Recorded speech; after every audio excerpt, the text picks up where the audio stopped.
What I think is not only the fall of C.S. Lewis, but the collapse of Christian apologetics.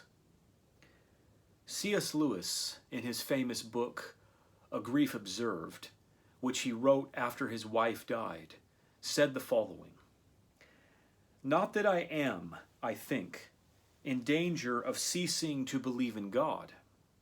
The real danger is of coming to believe such dreadful things about him. The conclusion I dread is not, so there's no God after all, but so this is what God's really like. Deceive yourself no longer."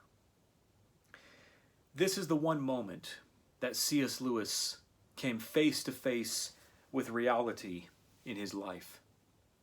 It was a moment where he actually began to think about the nature of God from the vantage of the universe, from the vantage of human experience. But C.S. Lewis admits that he's a dogmatist. That's why he begins by saying, "Not that I am, I think, in danger of ceasing to believe in God." His belief was dogmatically entrenched. The real danger is of coming to believe such dreadful things about him. C.S. Lewis doesn't want to believe anything negative associated with his concept of God. He's not willing to allow there to be any type of negative attributes assigned to his concept of God. The conclusion I dread is not, so there's no God after all, but so this is what God's really like. Deceive yourself no longer. C.S. Lewis moved away from this reality because, as he admits, it was dreadful to him. It frightened him, and I would say rightfully so.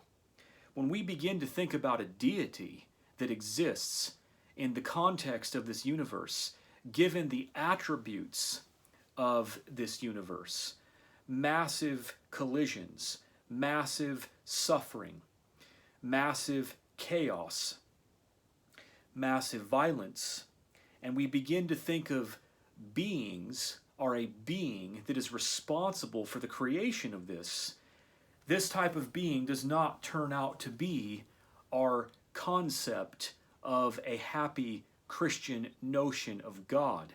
Those attributes that historical religions seek to superimpose on God are artificially placed there. They are not conclusions of honesty. When we're being honest and we ask the question, if there is a creator or creators, what kind of beings are these? We come up with very different answers to our questions. What happens is that the arguments that Christian apologists use to prove or try to demonstrate or persuade people in the existence of God, these are naturalistic arguments that do not comport with the reality that we find in the universe. Natural theology is a very different form of thinking than theology itself, than revelatory theology.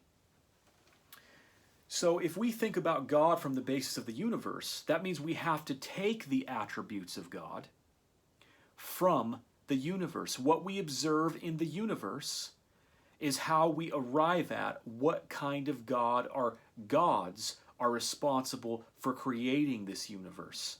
We don't know it, we can only try to deduce it.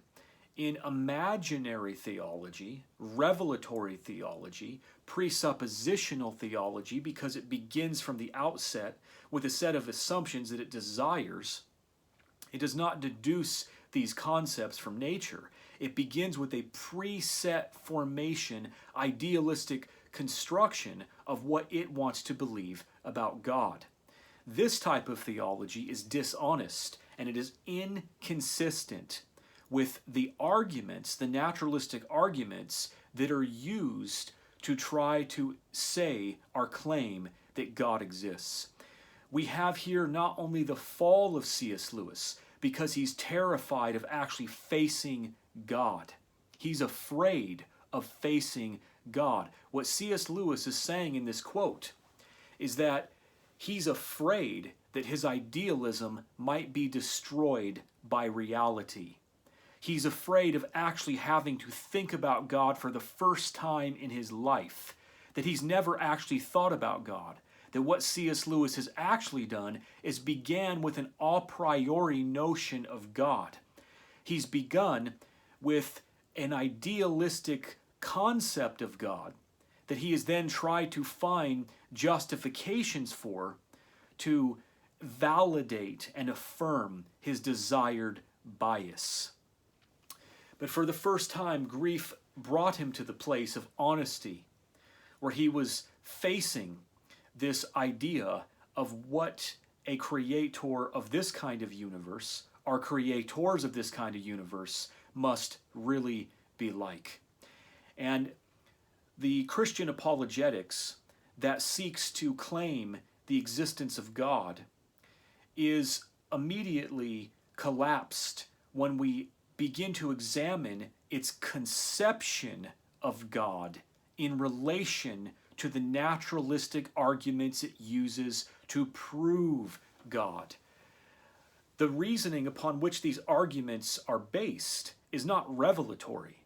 They're based upon natural observations of the universe, and it is a non sequitur. It's a fallacy to abandon this original line of reasoning, this naturalistic line of reasoning, and then leap over to an a priori theological conception of God. That's dishonest. That is incompatible with the original line of reason. It is a fallacy. It's a hypocrisy. If we remain consistent with the original line of thinking, then we do not end at a Christian conception of God. We don't even end at the conclusion of monotheism. We have very, very different conclusions that we are forced into based upon our natural observation, or the evidence of the universe. So C.S. Lewis here is manifesting for us his own limitations, his own fears. He's telling us in this quote that he has never actually thought about God, and neither have Christian apologetics. Christian apologists are engaged in the same procedure, the same delusionary procedure that C.S. Lewis was engaged in, positing an idealistic God that comports with man's desires to construct a celestial father of some sort, and then to try to justify the existence of that idealism on the basis of referencing naturalistic arguments. But this is a fallacy. C.S. Lewis exposed himself here, demonstrating that he's afraid of God, and he's afraid to think about God. And Christian apologetics suffer this exact same fate.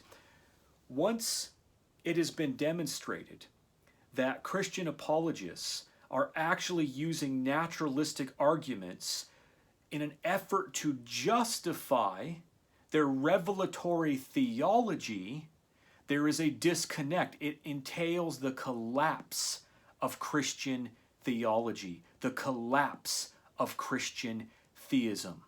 This is not only the fall of one of the greatest theologians of the 20th century, but it is also the fall and the collapse of Christian apologetics.